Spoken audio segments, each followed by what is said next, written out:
We are here at Trent Bridge where this happened. And this happened. 14-4. And this happened. Oh, beautiful. All on this ground right here.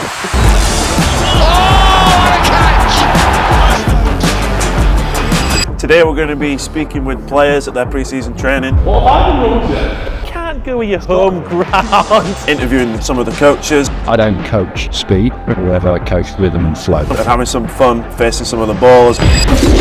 Or bowling at some of the batters.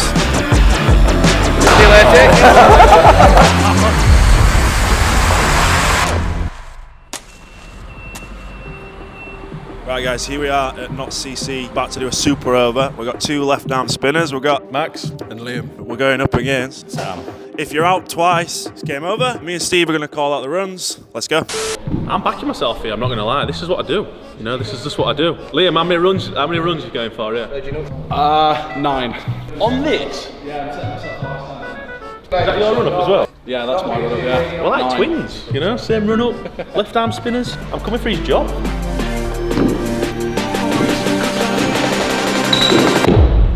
4 runs. 4 runs. Liam, that 9's not looking so good.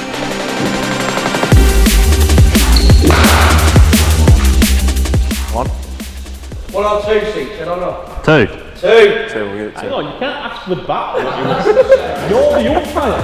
1 run.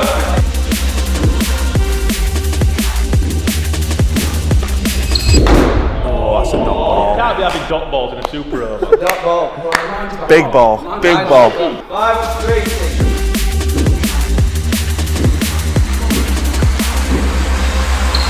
Slower. Oh, it's out. That's got to be out. Straight out.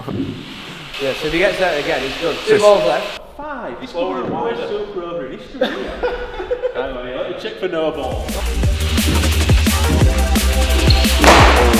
Yeah, 1 run. 4 runs. It's got in front of square, your man's behind in each square. It has got in 4 front of runs. square. 10 runs. And I'm 10. 10. Nah, I want a bad shout actually. Take that. He needs your ball, though. Ball, yeah. Right, hang on. Nervous. He is, mate. Very nervous. Bowled at me for an hour this week. Over, yeah, open over. Yeah. Well, I'm not sure about this ball. Oh, That is massive. What I don't understand is that's a decent delivery. That is a good ball. It's not late, it's just a nice delivery. 4 runs. 1 bounce. 1 break for 4. This is controversial. I've not paid him either.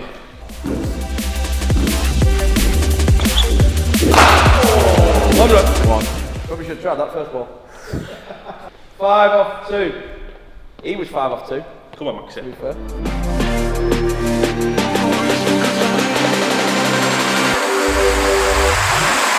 Oh, See you later.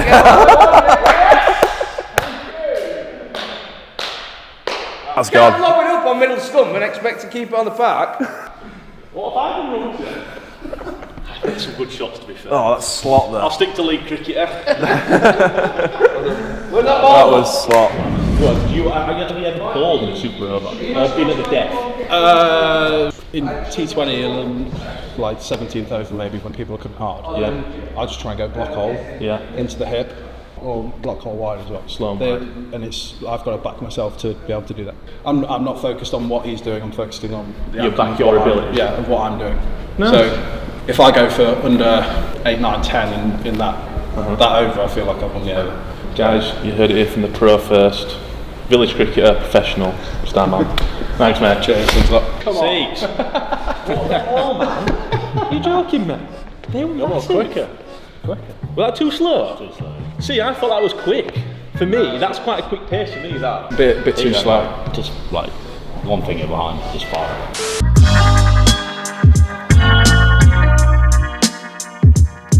Yeah, this is the quickest and best way to speed up the basics of rugby. For me, my basics that I train and that I try and install in the batters, balance, alignment, bat flow. Yeah. And that's the same, innit, from here, there, club cricket, professional cricket, international cricket, basics.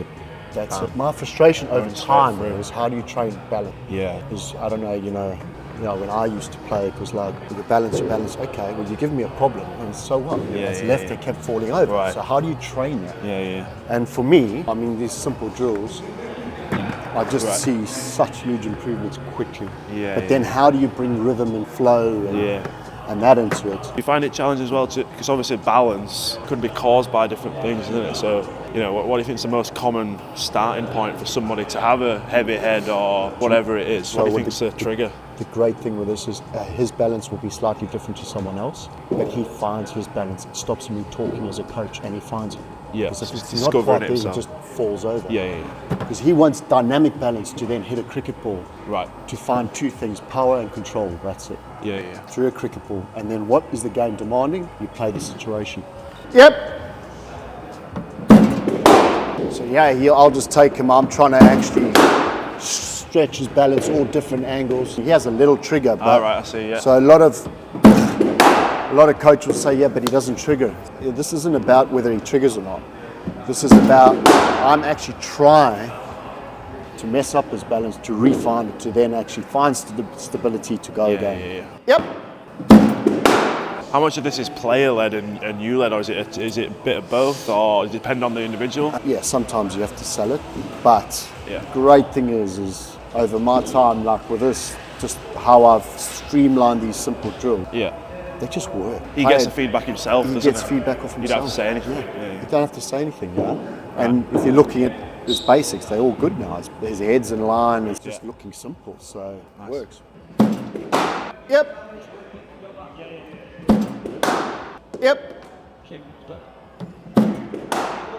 Front leg, Trev. Open fractionally, just to get your hip in, please. The coaching element of it's taken out, just because he can give back to himself by getting in good positions or feeling the positions that he's in. Soften those joints.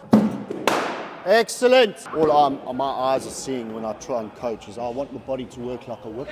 So where's his balance and his base coming from? Bottom up to the top of the hands, which is your whip, to create power and control. And if he gets too stiff in the joints, then it just hinders that.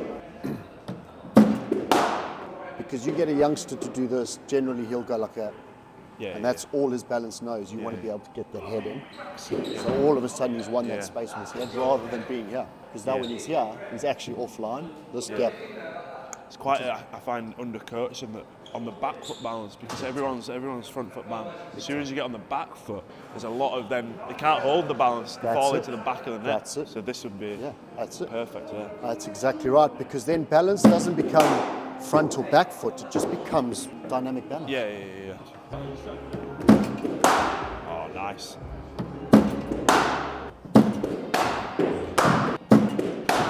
Outstanding. How do you think training has changed from your day playing and now? Yeah, ours was more honed into what you did wrong and how you cannot make mistakes, wasn't it?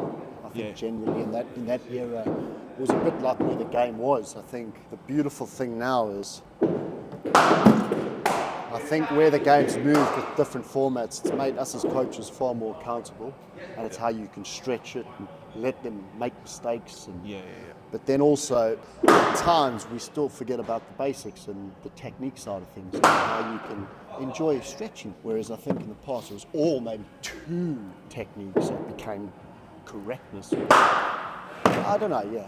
Crank it up a bit. It can.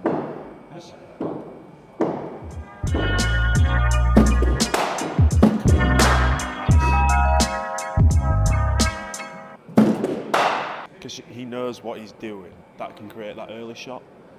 Those previous two, which is timed beautifully. Then a couple in between but that's part of this, and because he knows what's coming, he might just go a little, and then he corrects it with that one. Yeah.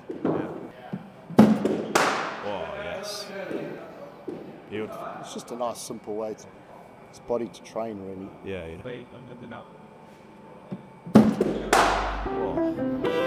Outstanding, Trav. So this was open for a restaurant.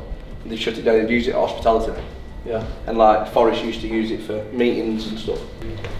Tell you what, I'd make a nice bar, nightclub sort of thing. Mate, you can put your own whiskey up there and come back to it later. You know, they're like 1,000 for a year for the locker. 500 quid for the locker. Ah, look at that. What whiskey would you store in your little...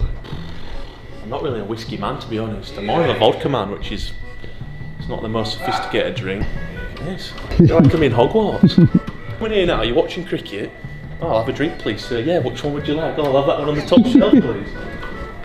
Look at this. Joking, mate. There's a list. This guy's an alcoholic. Too much whiskey.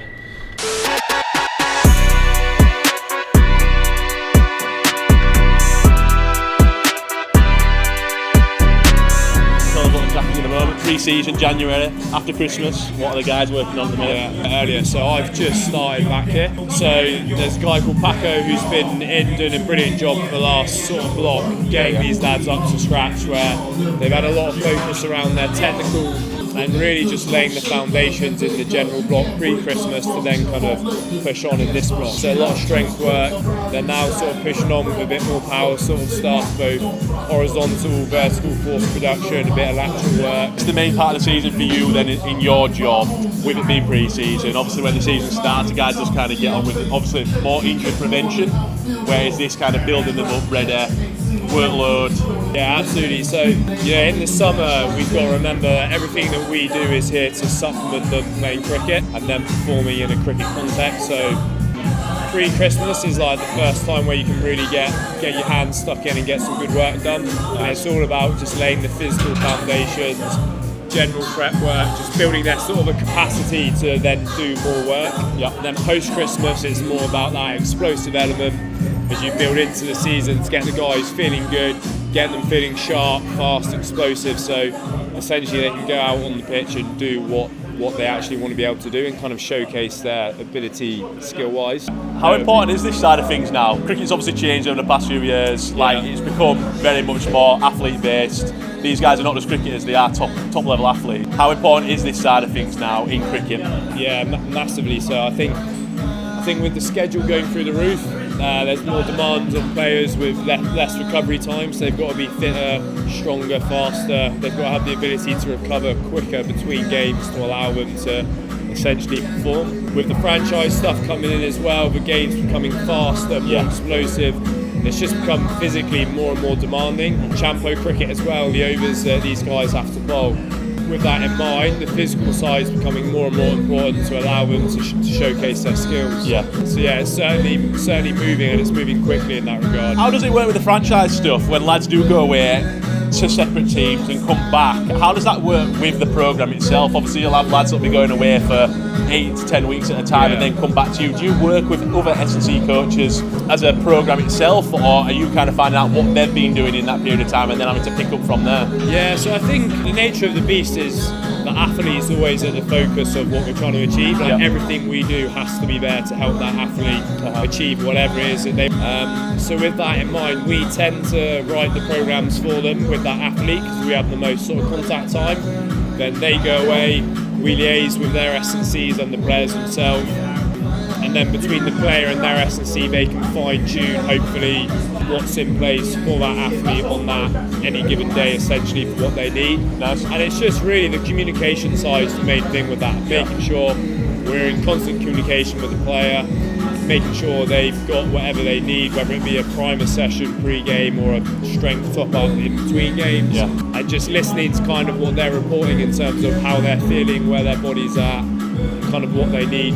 What do you feel like the demand on cricket these days? A lot of been talked about the schedules, the fixtures, the amount of cricket guys are playing. Would you say it does need to be stripped back, or would you say? For me, mate, I'm an S&C coach. I stick to the physical performance side, and I let the guys at the top. It doesn't do you any justice. It's above my pay grade, that, so I leave that to them. When he's come back and they're struggling physically, I guess that's what I'm trying to get at. Would you say some of the workload is too much for them? At times, it definitely can be, but I think it's the nature of the beast. If you're in professional sport, it's not going to be easy, and you've just got to tick the right boxes and give yourself the best chance of getting through as best you can. And I think ultimately that's all you can do, really. We've got a genuine village cricketer here, and he's going to be facing two very, very quick bowlers. Don't get out. The aim of the game is you can't get out here. This is on camera, G. That looks angry. Who's that? It's going up. I would like a chest guard. Nah, I'm only joking. I'm glad I only got to ball and didn't have to bat. Here we go.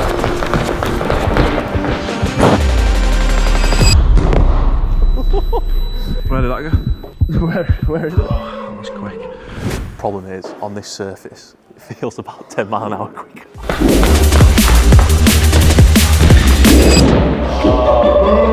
Can't be leaving it. This lad's only 18 years old.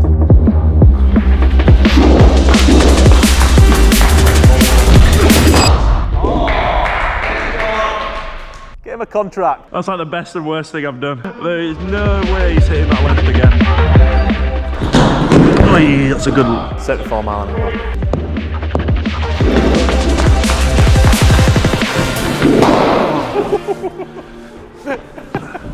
What was that? About 80 mile an hour? You know me, boy. 80 mile. Come on, you tired?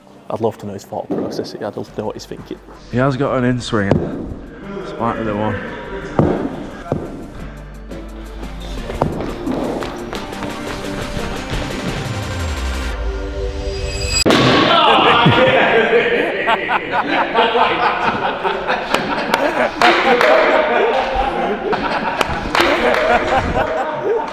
Stepping back and across. Oh, I love it. Oh, he's getting confident now. He's getting confident. He might lap you here. Oh, get a man in there. That's 4. Shot G, go on the boy. 2 boundaries on trot there. Oh, he's telling me he needs a chest guard on. He's chirping. He's chirping. Ah, shot boy. Cricket's the winner there. Cricket is the winner. His run-up's getting further back. I'm running from other room in a minute. This is ribcage stuff.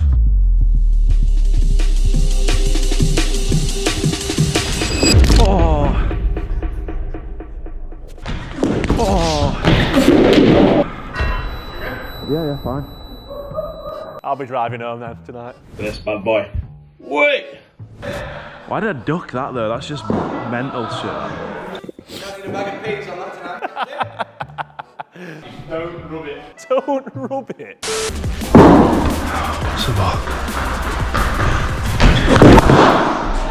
Where G? Fair play. Take some bottle that, to be fair. He'll be buzzing with that. He'll be buzzing with that. He'll go back tonight about professional cricketer. What does that camera do? So it's a new AI technology, I believe. I might be wrong, but it's an AI technology which tracks the ball, so it tells you what speed you're bowling at and the line of the ball as well. And it's good for bowlers to like see their action in slow motion and see where the ball's going. It's a little bit like Hawkeye. Yeah, 69 miles an hour, Sean.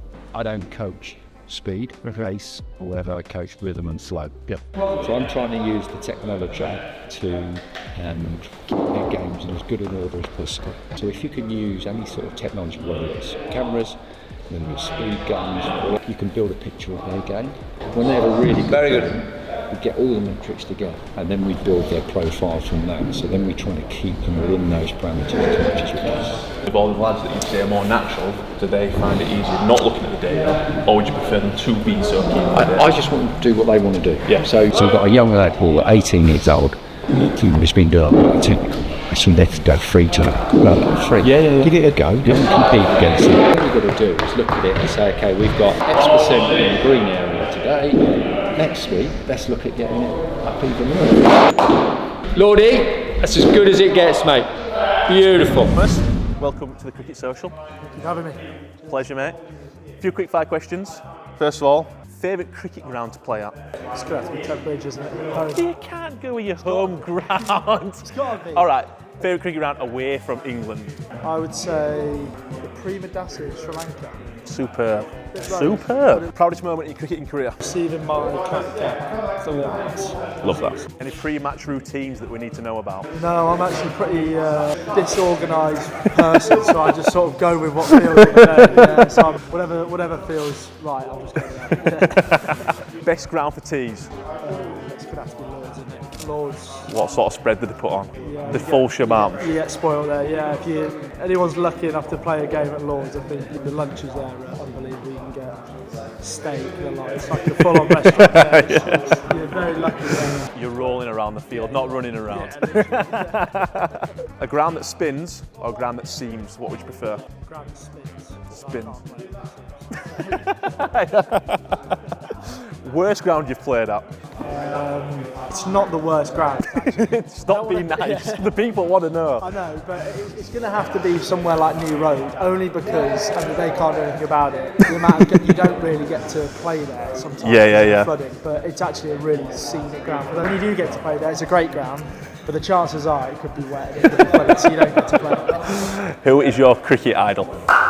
AB Williams. AB. Yeah. Nice. The goat, isn't Do you know what? He is or was the GOAT. What's your go-to shot? Probably just a slog. A slog? Professional cricketer. Slog. There you go, league cricketers. Yeah. The slog. Who was the toughest bowler that you faced? Spin-wise would probably be Narayan. He'd be all round, to be fair, I reckon. Just for the way his control, T20 obviously is really hard to get that slog away. So no, but yeah, he's obviously he's up there. He's world class, isn't he? Yeah. Or Rashid Khan. He'd be up there. Rashid Khan. Who are we playing for against? I was actually playing with him, Trent Rockets. So Nice. Talk to us about your 100 experience, actually. This is not a quick fire question. Talk to us about the 100 experience and how that is. Oh yeah, it's an unbelievable comp. Obviously, Yeah. It's, you've seen the crowds, obviously the integration of the women's game as well, and then just bringing all the best players around the world. For me, to be involved in that and to rub shoulders with the likes of Rash, it only develops English cricket, it develops you as a player. So I learned a huge amount being involved in that, and it's a chance for non-international players to play on the biggest stage. Luckily, was part of a winning team in the 100, so we won the competition, and there were memories I can never really take away. Batting at Lords in front of a packed house, 30,000 people. Yeah, nothing like it really, is that? It's as close to international cricket as you get. So, for me, it was an unbelievable experience. Hey guys, hope you've enjoyed watching. We've had an absolute blast. Comment below, tell us who you want to meet, who you want to see, what grounds, what teams. We'll make it happen.